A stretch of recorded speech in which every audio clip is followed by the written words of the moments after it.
राम राम सा। स्वागत आपरो 2 दूनी 8 में।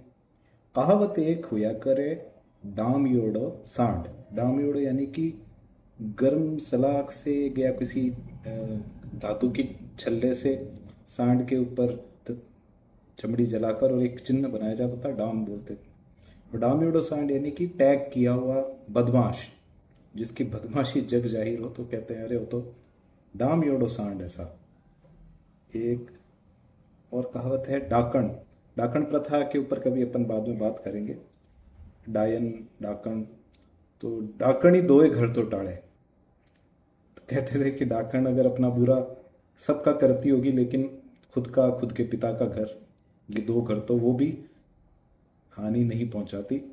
तो ये उस आदमी पर कटाक्ष करने के लिए होता है जो अपना पराया कुछ नहीं देखता, सभी का बुरा कर देता है। अपने परिवार के अंदर भी वो अगर लोगों का बुरा करना शुरू करे तो उसको ताना दिया जाता है, अरे भैया इनको तो छोड़, दो घर तो डाकण भी टालती है।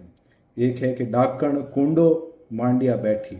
ऐसा पुराने ज़माने में माना जाता था कि डाकण कुंडे में नहा धो के और फिर उस पानी से कुछ अपने जादू टोने करती है। तो अगर कोई व्यक्ति अपनी बदमाशियां करने के लिए तैयार बैठा हो तो ये एक कहावत काम में आती है कि अरे ध्यान से जाना, डाकण कुंडो मांडिया बैठी है। कि जो बदमाश आदमी है ना, अपना जाल बिछा के बैठा है। एक है कि डाकण खावे तो कालो मुंडो और नहीं खावे तो कालो मुंडो। कई लोग होते हैं ना, जैसे हिस्ट्री शीटर जिसको बोल सकते हैं, या समाज में जिनके ऊपर टैग लग जाता है कि भैया बदमाश तो यही है। अब उस इलाके में कुछ भी गड़बड़ होगा, नाम इन्हीं का आया, भले ही उन्होंने किया हो या न किया हो।